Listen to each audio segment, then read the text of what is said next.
আপনি কখন তাদের কাছে আপনি শত্রু বলে নির্দেশিত হলেন, ঠিক স্পেসিফিক কোন সময়? একটা জিনিস পরিষ্কার করি আপনাকে, আমার শত্রু ভারত, ভারতে যারা শত্রু তা আমার বন্ধু, এটা আমার দর্শন।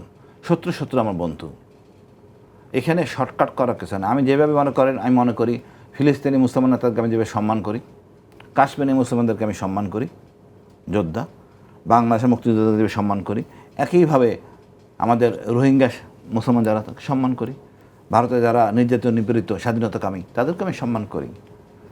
এবং পার্বত্য চট্টগ্রামে দেখেন যারা আজকে অস্ত্র নিয়ে আসে, তথাকথিত শান্তি চুক্তির পরও তো সব এমন কোনো জায়গা নাই, নায়কনছড়ি থানা ছাড়া সব জায়গায় চাঁদাবাদী হয়, আমার সশস্ত্র চাঁদাবাদী।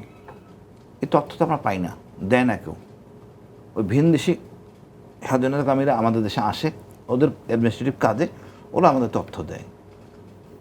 ভারতেরা জানতো 1/11 সময় 8 সালের প্রথমেই প্রতিষ্ঠিত, মানে এটা ডিক্লার আনঅফিসিয়ালি যে আওয়ামী লীগ সরকারকে আনতে হবে নির্বাচনে।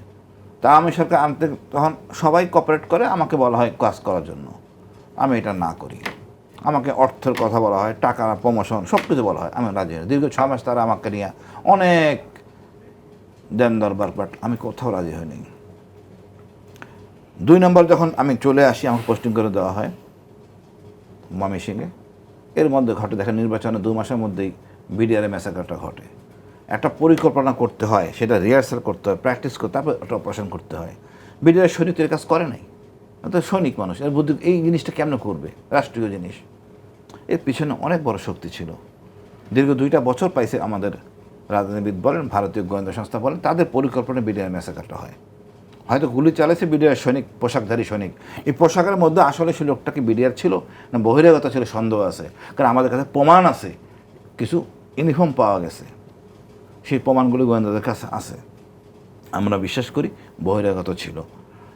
এবং এই বিডিআর ম্যাসাকার আমাদের, আমরা বিডিআর প্রসঙ্গে পরে আসি। না আমি বলতেছি আমি কেন টার্গেট, এখানে আমি খুব সোচ্চার ছিলাম, প্রতিবাদী ছিলাম, কারণ আমাদের জেনারেলরা কোনো কাজ করে নাই, মেরুদণ্ডহীন জেনারেল এই কাজগুলি করছে। তারপরে খালেদা জিয়াকে ক্যান্টনমেন্ট করে বের করে দেওয়া হয়, এটা নিয়ে প্রতিবাদ করি। এবং সব হাসিনা তার ক্ষমতা দীর্ঘায়িত করার জন্য করছেন। এগুলি যারা সেনাবাহিনীতে ছিলেন তাদেরকে এক এক করে সরে দেওয়া হয়েছে। আমি একটু ভোকাল ছিলাম, সাহসী ছিলাম, এই জন্য আমাকে একটু কৌশলে তারা চিন্তা করছে, তাকে কায়দা করে আমাকে আটকায়। প্রথমে চাকরিরত অবস্থা আমাকে গুম করে, জেলে পাঠায়। জেনারেল ইকবাল করিম ভুঁইয়া আমার জেল থেকে নির্বাচনের পরপর নিয়ে আসে।